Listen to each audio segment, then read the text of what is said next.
It gives me great pleasure tonight to introduce your fellow co-hoster, Thomas Huling.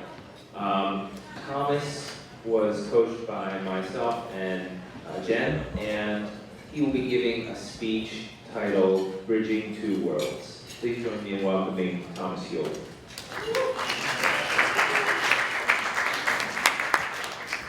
Thanks, Matt, and thanks to you and Jen for coaching me. Thanks also to Shai for helping me write my excellent bio that was sent out over the Pfoho email list. So, without further ado,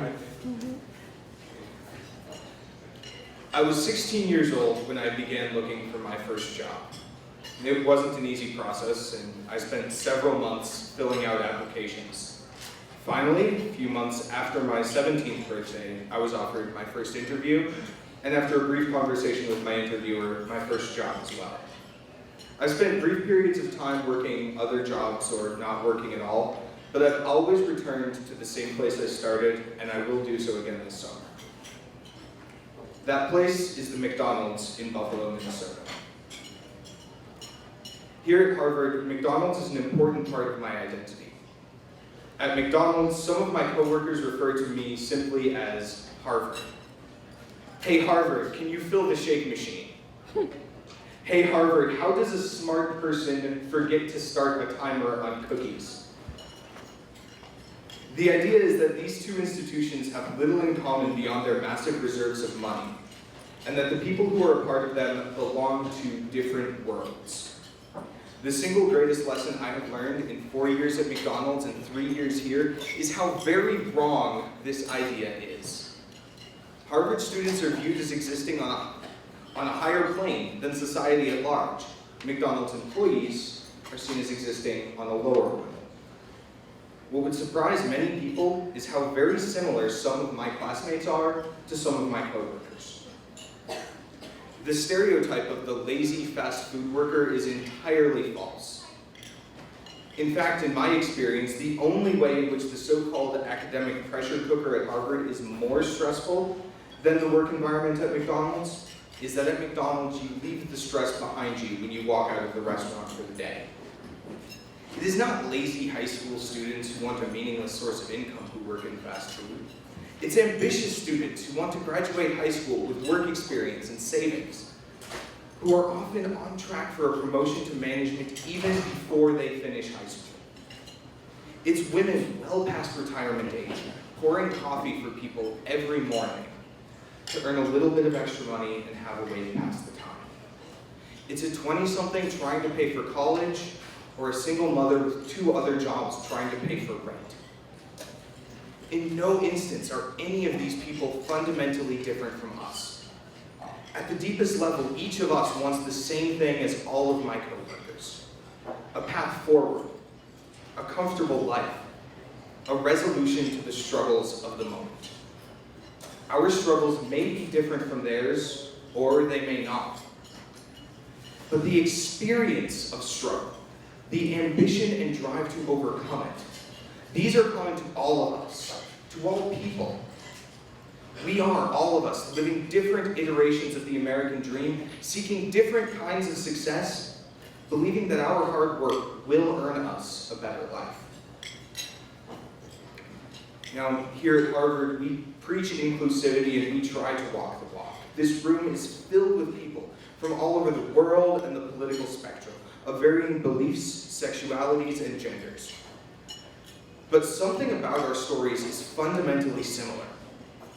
Each of us did well in high school, accomplished something meaningful outside of the classroom, and found at least a few adults who were willing to believe in us. At McDonald's, it takes one quality to be successful: willingness to do the job.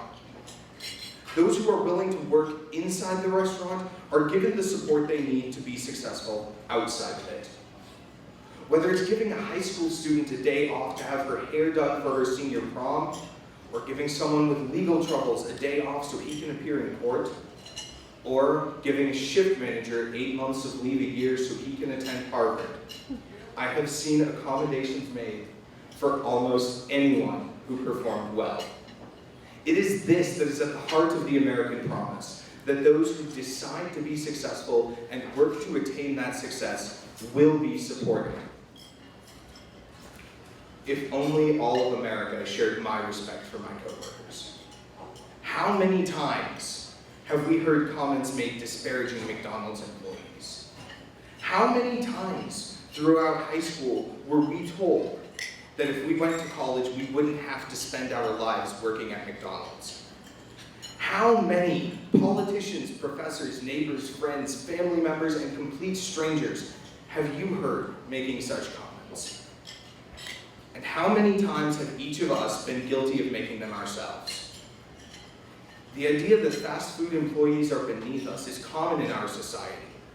But after 4 years in the business, I can honestly say most of my negative experiences have been with customers, not with coworkers. What does it say about us that while our society looks down on McDonald's employees, it is composed almost entirely of McDonald's customers?